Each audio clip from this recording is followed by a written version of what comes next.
Hello बच्चों, कैसे हो आप लोग। आज मैं आपको क्लास 10th का दूसरा चैप्टर, ठीक है, द फ्लाइट का दूसरा चैप्टर नेल्सन मंडेला के बारे में आज कुछ डिस्कशन करने आया हूँ। कुछ डिस्कशन नहीं बल्कि फुल डिटेल में पूरा एक्सप्लेनेशन के साथ पूरा चैप्टर मैं आज खत्म करूँगा। इसलिए आप लोग थोड़ा सा धैर्य बनाए रखिएगा। आप वीडियो को लास्ट तक जरूर देखिएगा। ठीक है बच्चों, चलो स्टार्ट करता हूँ। नेल्सन मंडेला, ठीक है, ये आपका चैप्टर है। अगर बात किया जाए इस चैप्टर का पूरा, तो इस चैप्टर का पूरा नाम जो है वो क्या है, Nelson Mandela long walk to freedom. इसका मतलब ये हुआ कि एक लंबे समय के बाद कोई देश आज़ाद हुआ। ठीक है, एक बहुत लंबा समय के बाद कोई देश क्या होता है, आज़ाद होता है। तो वो जो लंबा समय के बाद जो देश आज़ाद होता है वो कौन सा देश है, तो साउथ अफ्रीका है। कौन सा देश है आपका, ये साउथ अफ्रीका है। समझ गए, ये आपका जो देश है वो साउथ अफ्रीका है। ठीक है, चलिए ये चैप्टर शुरू करने के पहले मैं आप लोगों से कुछ और चीज़ के बारे में बता देता हूँ। जैसे यहाँ लिखा हुआ है बिफोर यू रीड, मीन्स ये चैप्टर पढ़ने से पहले आपको किन किन चीज़ों को पढ़ना चाहिए। जैसे apartheid is a political system that separates people according to their race. You can say which of the three countries named below had such a political system until very recently. ठीक है, रंग भेद एक राजनीतिक व्यवस्था है जो लोगों को उनके जाति के अनुसार अलग करती है। समझ गए। क्या आप बता सकते हैं कि नीचे जो दिया गया देश है, जैसे United state of America, south Africa और ऑस्ट्रेलिया, ये सभी देश ऐसी राजनीतिक व्यवस्था थी, इसमें किस तरह की इसमें राजनीतिक व्यवस्था थी वो आपको बताना है। ठीक है, have you heard of Nelson Mandela, क्या आप कभी नेल्सन मंडेला के बारे में सुने हैं, जानते हैं उनको, कभी सुने हैं तो बताइएगा। Mandela and his African National Congress spent A life time fighting against apartheid. ध्यान देने वाला बात है, ये जो अपार्थाइड है ये होता है रंग भेद। क्या होता है, रंग भेद। ये रंग भेद के खिलाफ नेल्सन मंडेला जो थे वो साउथ अफ्रीका के रहने वाले थे। ये national Congress, African National Congress से में ये पार्टिसिपेट थे। ठीक है, और फिर क्या हुआ कि ये इन्होंने अपना पूरा बहुत दिन तक अफ्रीका में रंग भेद के खिलाफ एक बहुत दिन तक लड़ाई लड़ी। ठीक है, Mandela had to spend 30 years in prison. इसका मतलब ये हुआ कि मंडेला जो है वो लगभग 30 साल तक कहाँ रहे, जेल में रहे। 30 साल तक जेल में रहे। ठीक है, finally democratic election where held in south Africa in 1994। 1994 में एक डेमोक्रेटिक इलेक्शन होता है और उस डेमोक्रेटिक इलेक्शन में नेल्सन मंडेला बहुत ही अच्छे से जीत जाते हैं। ठीक है, और क्या हो जाते हैं वो, and Mandela become the first black president of a new nation. ये जो साउथ अफ्रीका जो एक नया नेशन बन के उभरा, जो डेमोक्रेटिक कंट्री बन गया और उसका पहला जो राष्ट्रपति बना वो कौन बना, तो नेल्सन मंडेला बना। In this extract from this autobiography, ध्यान देने वाला बात है, ये जो चैप्टर आप पढ़ रहे हैं ये चैप्टर जो है उनका एक ऑटोबायोग्राफी का ही हिस्सा है। ठीक है, इनका ऑटोबायोग्राफी का ही नाम है लॉन्ग वॉक टू फ्रीडम। ठीक है, long walk to freedom. Mandela speaks about a historic occasion. ये जो है आप जो चैप्टर पढ़ रहे हैं इसमें एक ओकेजन के बारे में, एक हिस्टोरिक ओकेजन के बारे में चर्चा किया गया है। ठीक है, द इनोग्रेशन। ठीक है, एक इनोग्रेशन में can you guess what the occasion might be, check your guess with this news. ये आगे लिखा गया है कि यहाँ पे 1994 में वो इनोग्रेशन हुआ था। वो जो इनोग्रेशन हुआ था वो किस चीज़ से रिलेटेड है, ये मैं इसलिए चर्चा कर दिया कि देखिए कोई भी चैप्टर पढ़ाने से पहले अगर मैं आपसे ये सब चीज़ के बारे में चर्चा कर देता हूँ तो आपको एक ओवरव्यू मिल जाता है उस चैप्टर के बारे में कि आप आगे पढ़ने क्या वाले हो। ठीक है, चलिए आगे आप स्टार्ट करते हैं फिर। Mandela becomes south Africa's first black president. Mandela जो है साउथ अफ्रीका का पहला क्या बनते हैं, राष्ट्रपति बन जाते हैं। Nelson Mandela has become south Africa's first black president after more than 3 centuries of white rule. सुनिएगा, वाइट रूल मतलब श्वेत लोग, ठीक है, गोरे लोगों का वहाँ पे कब्जा था और उसके बाद वो क्या होते हैं, आज़ाद होते हैं और उसका पहला राष्ट्रपति कौन बनते हैं, नेल्सन मंडेला जी बनते हैं। Mister Nelson African mister Mandela's African National Congress Party won 252, कितना 252, कितना पे, आउट ऑफ 400, मीन्स 400 वोट में से 252 वोट ला करके वो उनकी पार्टी जीत हासिल करती है और ये क्या हो जाते हैं, साउथ अफ्रीका का इतिहास में ये पहला अच्छा चुनाव था, एक डेमोक्रेटिक चुनाव था। ठीक है, the inauguration ceremony took place in the union building amphitheater in Pretoria today, attended by politicians and dignitaries from more than 140 यानी कि 140 countries around the world. Means लगभग 140 देशों के लोग उस इनोग्रेशन में आए थे। कौन इनोग्रेशन, जब वो शपथ ले रहे थे राष्ट्रपति पद का जब वो शपथ ले रहे थे तो लगभग 140 देश के सभी लोग वहाँ पे आए थे। ठीक है, सभी बड़े बड़े नेता, दिग्गज नेता सब वहाँ पे जमा हुए थे। ठीक है, around the world never never again will this beautiful land experience the operation of one by another, said Nelson Mandela in this address. और फिर वो क्या करते हैं, एक भाषण देते हैं, वो अपने देश को एड्रेस करते हैं और बताते हैं कुछ कुछ चीज़, उसी को आगे हम लोग पढ़ेंगे। Jubilant scenes on the street of Pretoria followed the ceremony with black, whites and colours celebrating together more than 10,000 sorry 1 lakh South African men, women and children of all race sang and danced with joy. वो जो है जब देश उनका आज़ाद हुआ और उनकी first president ने शपथ लिया, तो वो शपथ को देखने के लिए वहाँ लगभग 1 लाख से भी ज़्यादा लोग वहाँ पे मौजूद थे और सभी बहुत ही ज़्यादा हर्ष उल्लास से उस चीज़ों को सेलिब्रेट कर रहे थे और वो इनॉग्रेशन को एंजॉय कर रहे थे। 10th May dawned bright and clear. For the past few days, I had been pleasantly besieged by dignitaries and world's leaders who were coming to pay their respect before the inauguration. मतलब inauguration से पहले लगभग 10th मई को ही, inauguration के पहले ही सभी world के बड़े बड़े लीडर वहाँ पे आए हुए थे। ठीक है, the inauguration would be the largest gathering ever of international leaders on south Africa soil. तो साउथ अफ्रीका की ज़मीन पे सबसे बड़ा गैदरिंग और सबसे बड़ा इनोग्रेशन यही था। The ceremonies took place in the lovely sandstone amphi theatre formed by the Union Buildings in Pretoria. ये जो बताया जा रहा है ये सेरेमनी कहाँ पे था, तो ये कहाँ पे था, तो amphitheatre, sandstone amphitheatre. ठीक है, किसके द्वारा, formed by Union Buildings in Pretoria. For decades this had been the seat of white supremacy and now it was the seat of a rainbow gathering of different colours and nations for the installations of South Africa's first democratic non racial government. याद करने वाला और समझने वाला बात यहाँ पे यह है कि अभी तक यहाँ पे गोरों का शासन था, लेकिन अब गोरों का शासन खत्म हो जाता है और अब ना सिर्फ गोरा बल्कि सभी कलर के लोग एक साथ जमा होकर के अपने देश के आज़ादी का क्या कर रहे थे, इन्जॉय कर रहे थे, देश की आज़ादी को क्या कर रहे थे, इन्जॉय कर रहे थे। यहाँ पे कुछ कुछ वर्ड्स हैं, ध्यान दीजिएगा। एम्पी थिएटर ये एक प्रकार का बिल्डिंग है जो विदाउट ए रूफ, बिना रूफ का है, with many rose of seats rising in steps. ठीक है, मतलब बहुत सारे वहाँ पे सीट लगे हुए हैं और ऊपर में कोई रूफ नहीं है। On that lovely autumn day I was accompanied bye my daughter. क्या नाम है उनके डॉटर का, आपसे ये क्वेश्चन पूछ सकता है। उनकी डॉटर भी उस दिन वहाँ पे मौजूद थी, उनकी डॉटर का नाम है जेनानी। ठीक है, on the podium mister de Klerk was first sworn in as second deputy president. मतलब सबसे पहला जो शपथ लेते हैं वो मिस्टर डे क्लर्क शपथ लेते हैं। ठीक है, सेकेंड डिप्टी, याद रखिएगा, सेकेंड डिप्टी प्रेसिडेंट के रूप में। देन उसके बाद Thabo Mbeki was sworn in as first deputy president. ठीक है, और पहला डिप्टी प्रेसिडेंट के रूप में कौन लेते हैं, थैम्बो मैबिकी, लेकिन ये जो थे वो सेकंड डिप्टी थे। ठीक है, ये सेकंड दूसरा था और ये कौन बने, पहला। थॉम्बो मैबिकी जो है वो पहला प्रेसिडेंट के रूप में शपथ लेते हैं और मिस्टर डे क्लर्क जो है वो दूसरा प्रेसिडेंट के रूप में शपथ लेते हैं। When it was my turn I place to obey and uphold the constitution and to devote myself to the well being on the republic and its people to the assembled guest and the watching world I said. मतलब जब Nelson Mandela जी का बारी आता है तो वो constitution को अपने हाथ में लेकर के वहाँ पर लोगों को संबोधन करने के लिए आते हैं और वो कहते हैं, क्या कहते हैं, ध्यान दीजिएगा, बोलता है I said means Mandela ji कहते हैं, today all of us do by our presence here confer glory and hope to newborn liberty. What of the experience of an extraordinary human disaster that lasted too long must be born a society of which all humanity will be proud. यहाँ पे क्या कहा गया है कि आज जो है हम सभी यहाँ पे जमा हुए हैं, क्यों, एक नए देश के गठन के लिए, एक नया समय को शुरू करने के लिए, एक नए दौर को शुरू करने के लिए, जो आज तक क्या था, ह्यूमन डिजास्टर का शिकार था। ह्यूमन डिजास्टर का मतलब वैसा डिजास्टर जो आदमियों के द्वारा डिजास्टर क्रिएट किया गया है, वैसे डिजास्टर का शिकार था। आज उससे आज़ाद होकर के हम लोग एक नया दौर का शुरू करने वाले हैं, नए दौर को क्या करेंगे, शुरू करेंगे, और आज हम लोग बहुत ज़्यादा प्राउड फील कर रहे हैं। ठीक है, ये बोलते हैं कौन, Nelson Mandela ji. We who were outlaws not so long ago have today been given the rare privilege to be host to the nation of the world on our own soil. We thank all our distinguished international guests for having come to take position with the people of our country of what is, after all, a common victory of justice, for peace, for human dignity. मतलब फिर क्या करते हैं वो, अलग अलग देश से जो भी लीडर आए हुए हैं उन सभी लीडर्स को वो धन्यवाद कहते हैं, थैंक कहते हैं। ठीक है, वो सभी गेस्ट को वो धन्यवाद कहते हैं कि वो वहाँ पे आए और उसके द्वारा जो नया दौर शुरू किया जाना है उनका सपोर्ट कर रहे हैं। सभी लोग वहाँ पे आए हुए हैं, किस चीज़ के लिए, फॉर पीस, शांति के लिए, फॉर ह्यूमन डिग्निटी के लिए। ठीक है, we have at least achieved our political emancipation means freedom from restriction. ठीक है, रेस्ट्रिक्शन से आज़ादी, मैंने आपको अगर कहीं बहुत सारा रिस्ट्रिक्शन अगर फॉलो करना पड़े, अगर उससे आज़ादी मिल जाए, तो उसी तरह से अफ्रीका के लोगों को वहाँ पे क्या हो गया, रिस्ट्रिक्शन से आज़ादी मिल चुका था। ठीक है, we placed ourselves to liberate all our peoples from the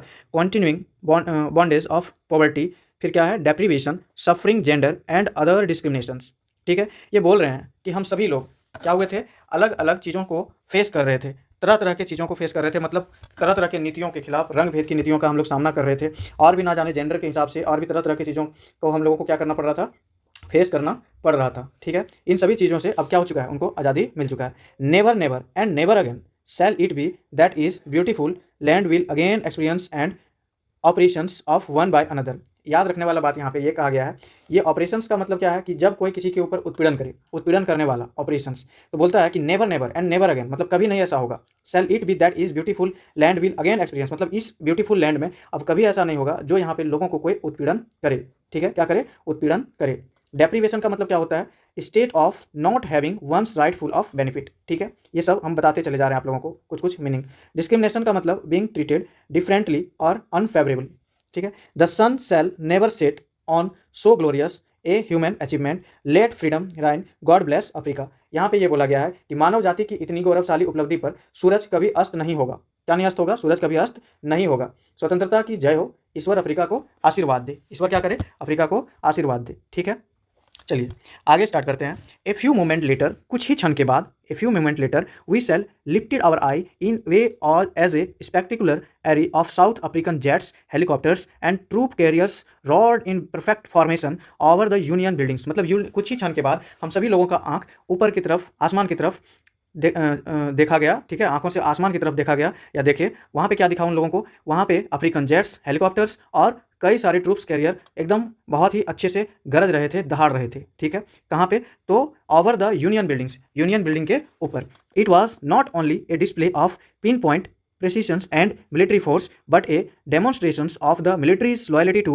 democracy, to a new government that had been freely and fairly elected। मतलब ये बोला जा रहा है कि ये किसी देश के आर्मी यानी कि फोर्स नहीं है, ये कोई बल नहीं है, कोई आर्मी नहीं है जो जोर जबरदस्ती किसी के ऊपर अटैक करना है। ये खुशी से दहाड़ रहे हैं। क्या कर रहे हैं, खुशी से दहाड़ रहे हैं। यहाँ के क्षण को वो क्या कर रहे हैं, इंजॉय कर रहे हैं, और हमें भी इंजॉय करा रहे हैं।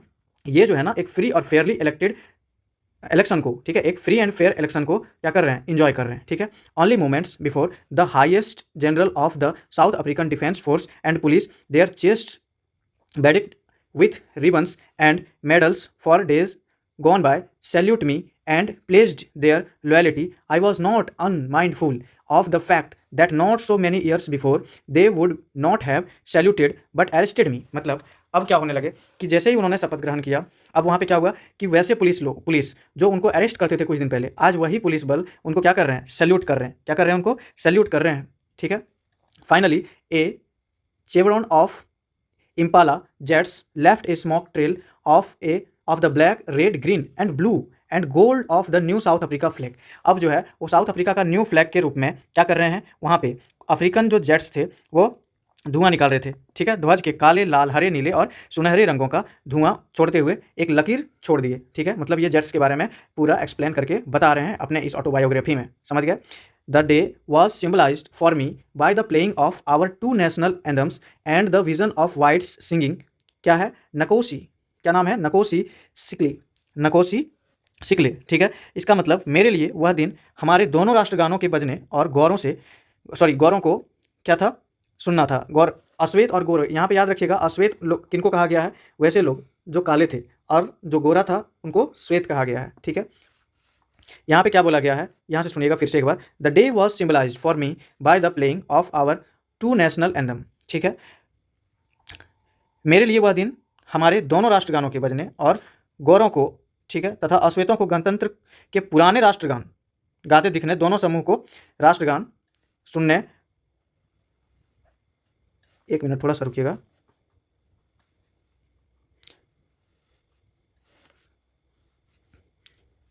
हाँ, the day was symbolised for me by the playing of our two national anthems and the visions of white singing.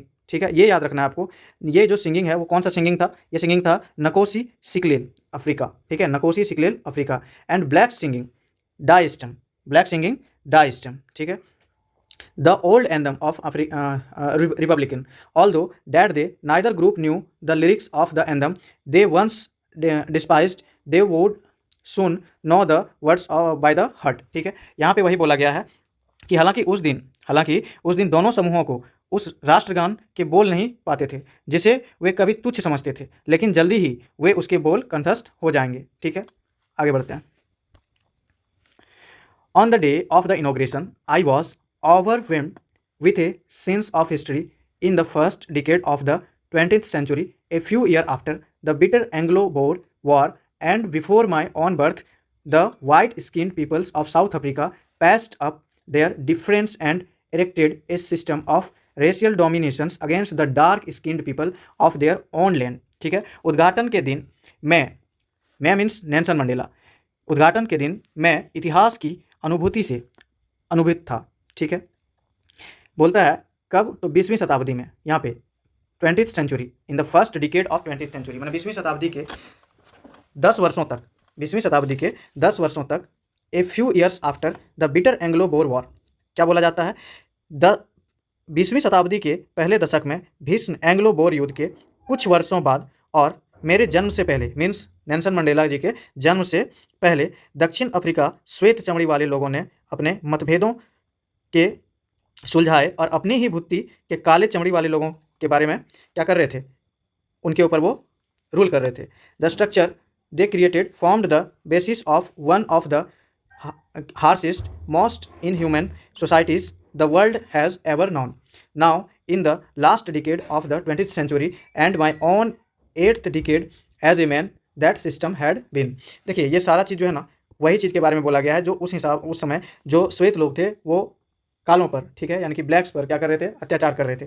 Overturn forever and replace by one that recognised the rights and freedoms of all peoples regardless of the colour of their skin. ठीक है, आगे सुनिएगा, बोलता है कि इसे हमेशा के लिए पलट दिया गया, क्या किया गया, ओवरटर्न फॉर एवर, इसे हमेशा के लिए पलट दिया गया, and replaced by one that recognise the right and freedom of all people regardless of the colour of their skin. ठीक है, बोला जाता है इसे हमेशा के लिए क्या कर दिया गया, पलट दिया गया, और इसकी जगह एक नया ऐसा कानून लाया गया जो सभी लोगों के अधिकारों और स्वतंत्रता को मानता। ठीक है, that they had come about through the unimaginable sacrifices of thousands of my people whose suffering and courage can never be counted or repaired. I felt that day, as I have so now many other days, that was simple the sum of all those African patriots who had gone before me. That long and noble line ended and now began again with me.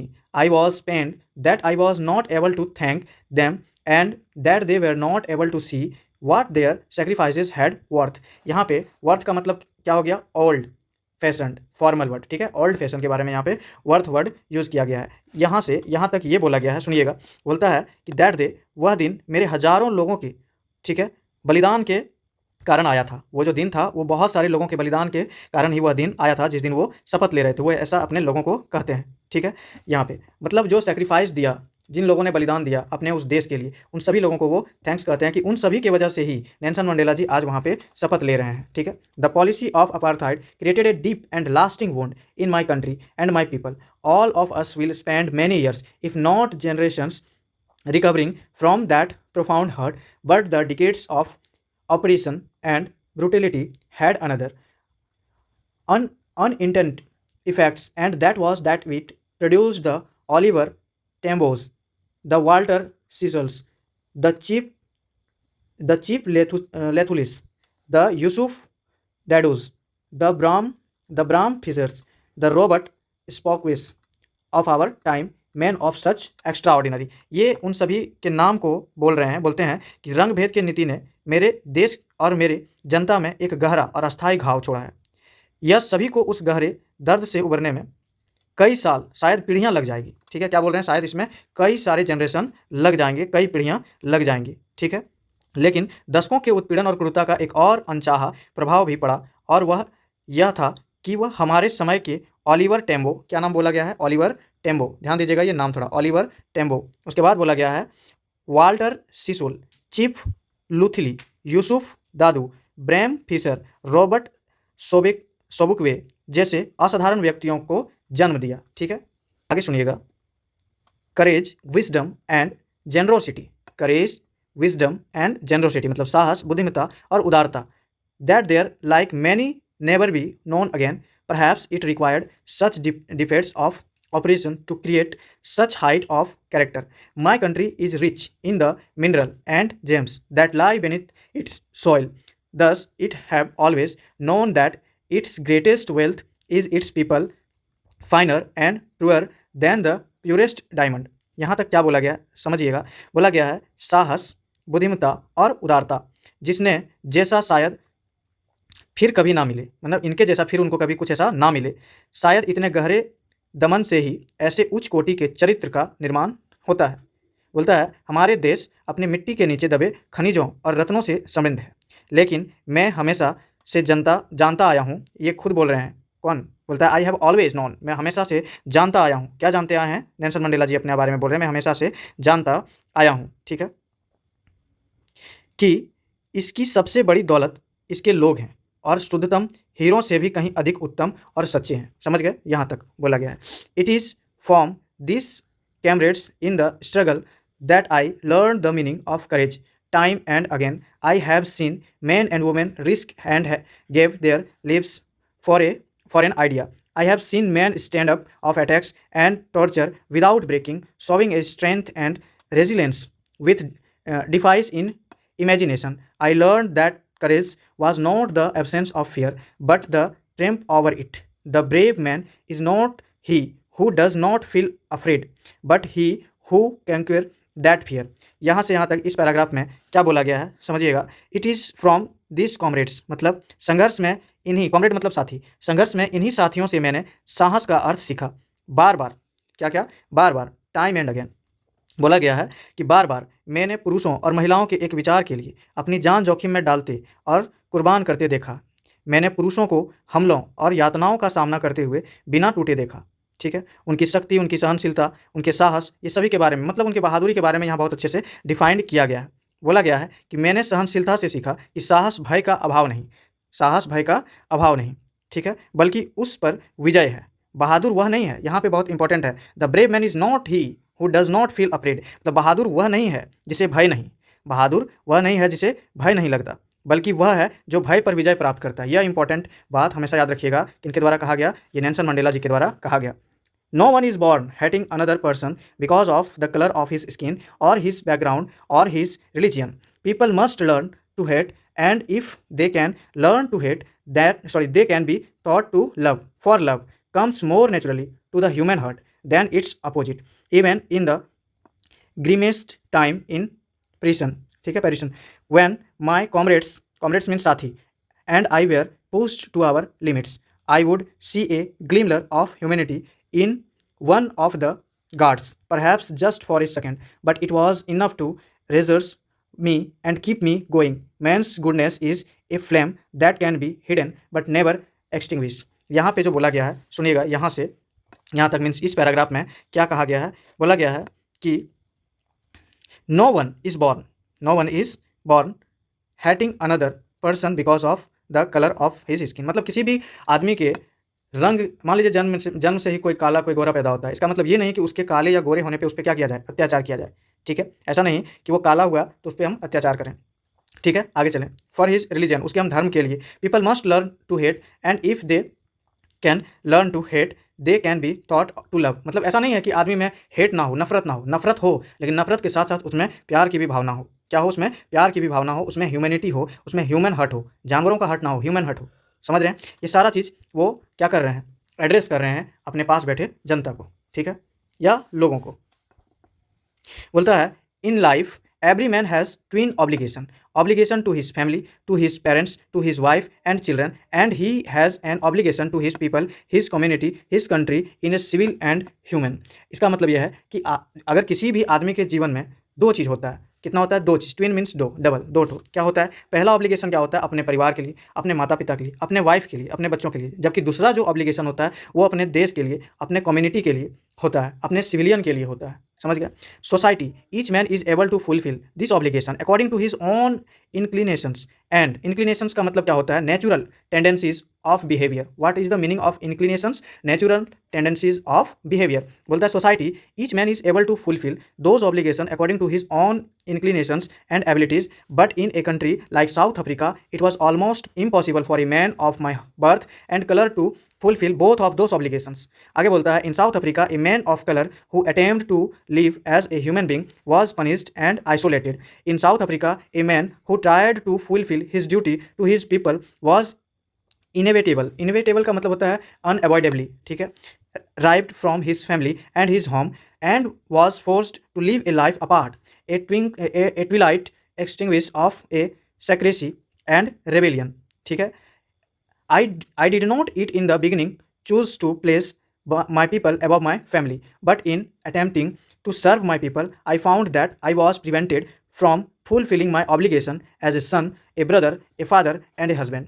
ठीक है, यहाँ तक क्या बोला गया है वो ध्यान से सुनिएगा। बोलता है कि सोसाइटी मीन्स समाज में ईच मैन मीन्स प्रत्येक आदमी, प्रत्येक व्यक्ति अपनी रुचियों और क्षमताओं के अनुसार उन दायित्वों को पूरा करने में सक्षम है, लेकिन दक्षिण अफ्रीका जैसे देश में मेरे जैसे जन्मजात और अश्वेत व्यक्ति के लिए इन दोनों दायित्वों को पूरा करना लगभग असंभव है। क्या बोला गया है? दोनों दायित्व, मतलब अपने परिवार के लिए भी और अपने देश के लिए भी। दक्षिण अफ्रीका में क्या होता है? दक्षिण अफ्रीका में एक अश्वेत व्यक्ति जो एक इंसान के रूप में जीने का प्रयास करता है, ठीक है, ये सभी बात जो है वो कौन कह रहे हैं? नेल्सन मंडेला जी कह रहे हैं, ठीक है।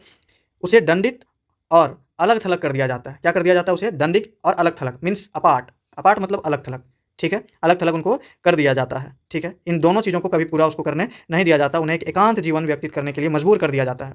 समझ गए? उन्हें एक एकांत जीवन व्यतीत करने के लिए मजबूर कर दिया जाता है, ठीक है। आगे देखिएगा क्या लिखा है। लेकिन अपने लोगों की सेवा करने के प्रयास में मैंने पाया कि मुझे एक पुत्र, एक भाई, एक पिता और एक पति के रूप में अपने दायित्वों को पूरा करने से रोका जा रहा था। कौन बोल रहे हैं? ये सभी उत्पीड़न किनके ऊपर हुआ है? नेल्सन मंडेला जी के ऊपर हुआ है। कौन किए थे? ये सभी वो श्वेत लोग कर रहे थे, अश्वेतों पे मीन्स ब्लैक्स पे, ठीक है। I was not born with a hunger to be free, I was born free in every way, that is could know, free to run in the fields near my mother's hut, free to swim in the clear stream, then ran through my village, free to roast meals under the stars and ride the broad backs of slowly moving birds, as long as I obey my father, abide by the customs of my tribes, and I was not troubled by the laws of man for God। ठीक है, बोला जाता है कि आज़ादी की भूख के साथ पैदा नहीं हुआ था। कोई भी लोग आज़ाद ऐसा नहीं कि पैदा हुआ और वो आज़ादी चाहने लगे, क्योंकि वो जब उत्पीड़न कर दिए जाते हैं लोगों के द्वारा तब वो आज़ादी चाहते हैं। वही बोलते हैं कि आज़ादी की भूख के साथ पैदा नहीं हुआ था, मैं हर तरह से आज़ाद पैदा हुआ था, जितना मैं जान सकता था। ये कौन बोल रहे हैं? जितना आई कुड नो, जितना मैं जान सकता था। कौन बोल रहे हैं? ये नेल्सन मंडेला जी बोल रहे हैं अपने बारे में कि अपनी माँ की झोपड़ी के पास खेतों में दौड़ने के लिए आज़ाद, अपने गाँव में बहने वाली साफ नदी में तैरने के लिए आज़ाद, तारों के नीचे मक्का भूनने और धीरे धीरे चलने वाले बैलों की चौड़ी पट्टी पर सवारी करने के लिए आज़ाद, ठीक है। जब तक मैं अपने पिता की आज्ञा मानता था और अपने कबीले मीन्स ट्राइब्स, याद रखिएगा, ट्राइब्स मीन्स कबीले के रीति रिवाज का पालन करता था, मुझे ना तो मनुष्य के कानूनों से कोई परेशानी थी, ना ही ईश्वर के कानूनों से। क्योंकि ये कानून का बात इसलिए कह रहे हैं, क्योंकि यहाँ पे कानून का बात इसलिए कहा गया है क्योंकि जो श्वेत लोग थे इन अश्वेतों पर कई सारे कानून थोप के रखे थे ज़बरदस्ती, ठीक है। चलिए आगे बढ़ते हैं। और it was only when I began to learn that my boyhood freedom was an illusion, when I discovered as a young man that my freedom had already been taken from me, that I began to hunger for it. At first, as a student, I wanted freedom only for myself, the transistor's freedoms of being able to stay out at night, read what I pleased and go where I choose. Later, as a young man in Johannesburg, याद रखिएगा ये नाम, Johannesburg, I yearned for the basic and honorable freedoms of achieving my potential, of earning by keep, of marrying and having family, the freedom not to be obstructed in a lawful life। बोला गया है कि जीवन में प्रत्येक व्यक्ति के दो दायित्व पढ़ चुके हैं। जीवन में प्रत्येक व्यक्ति के कितने दायित्व होते हैं? दो दायित्व, ठीक है, ठीक है, वो हम पहले ही पढ़ चुके हैं। It was only when I began, जब मुझे यह एहसास होने लगा क्या कि मेरे बचपन, माई बॉयहुड, मेरा बचपन का जो आज़ादी था वो एक भ्रम था। वो कोई आज़ादी नहीं था, वो एक क्या था? भ्रम था। जब मैं एक युवा के रूप में मुझे पता चला कि मेरी आज़ादी मुझसे छीन ली गई है, तभी मेरे मन में इसके लिए तीव्र लालसा जग उठी। क्या हो गया? एकदम जोर का इनको लगा कि ये क्या हो गया मेरे साथ। जब इनको ये पता चला कि ये क्या है? गुलाम है। तब आगे बोलते हैं कि शुरुआत में, ठीक है, शुरुआत में इनके साथ क्या होता है? शुरुआत में एक छात्र के रूप में मैं केवल अपने ही आज़ादी चाहता था, ठीक है, मतलब अपना ही आज़ादी चाहता था, सबके बारे में ये नहीं सोचता था, खुद का आज़ादी चाहता था। लेकिन क्षणिक रात में, ठीक है, मैंने कुछ दिन जब ये बाहर गया, कुछ मन चाहे किताबें पढ़ी और भी तरह तरह चीज़ों को देखा, तब जाकर के इनको क्या पता चला कि ये खुद के बारे में ना सोचे बल्कि सभी के बारे में सोचे। बाद में जोहान्सबर्ग में एक युवा के रूप में मैं अपनी क्षमता को साकार करने, अपनी आजीविका कमाने, शादी करने और परिवार बसाने लगा। अरे तरह तरह के बारे में, अपने बारे में वो बता रहे हैं नेल्सन मंडेला जी कि आज़ादी सिर्फ मैं अपने लिए चाहता था, लेकिन बाद में मुझे पता चला कि नहीं, खुद के लिए नहीं बल्कि एक पूरे अपने कम्युनिटी के लिए मैं आज़ादी चाहता हूँ। But then I slowly saw that not only was I not free, but my brothers, my sisters are not free. I saw that it was not just my freedom that was curtailed, but the freedom of everyone who looked like I did. That is when I joined African National Congress, and that is when the hunger of for my own freedom became the great hunger for the freedom. इसका मतलब but then I slowly, मतलब बाद में इन्होंने देखा कि सिर्फ ऐसा नहीं कि यही आज़ाद नहीं है, बल्कि इसके भाई बहन सभी कोई आज़ाद नहीं है। सभी क्या हैं, तो क्या है, वो गुलाम हैं, सभी वो गुलाम हैं, ठीक है, सभी लोग आज़ादी चाहते हैं।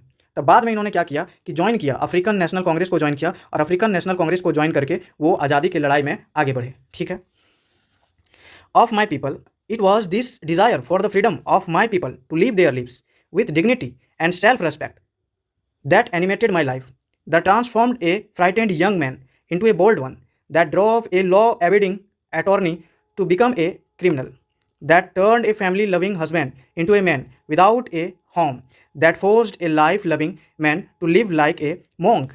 I am no more virtuous or self-sacrificing than the next man, but I found that I could not even enjoy the poor and limited freedoms I was allowed when I knew my people were not free. Freedom is indivisible. The chains on any one of my people were the chains on all of them. The chains of all of my people were the chains on me. I knew that the oppressors must be liberated just as surely as the oppressed. A man who takes away another man's freedom in a prisoner's of hearted, he is locked behind the bars of prejudice. Prejudice मतलब a strong dislike without any reason, ठीक है, and narrow mindedness. I am not truly free if I am taking away someone else's freedom, just as surely as I not free when my freedom is taken from me. The oppressed and the oppressors alike are robbed of their humanity. इन पूरे paragraph में वो कहते हैं कि क्या कहते हैं, मेरे लोगों, ऑफ माई पीपल, मेरे लोगों के लिए, ठीक है, मेरे लोगों के लिए, it was this desire for the freedom of my people to live their lives, मतलब मेरे लोगों को गरिमा और आत्मसम्मान के साथ जीवन जीने की स्वतंत्रता की यही इच्छा मेरे जीवन का आधार बनी रही, जिसने एक भयभीत युवक को साहसी बना दिया। मैंने एक डरपोक युवक को क्या कर दिया, साहसी बना दिया। एक कानून का पालन करने वाले वकील को अपराधी बना दिया। सोच रहे हैं, समझ रहे हैं क्या बोलना चाह रहे हैं नेल्सन मंडेला जी, समझिएगा आराम से। एक परिवार से प्रेम करने वाले को क्या कर दिया, एक परिवार से प्रेम करने वाले पति को बेघर कर दिया। एक जीवन प्रेमी व्यक्ति को साधु जैसा जीवन जीने के लिए मजबूर किया गया।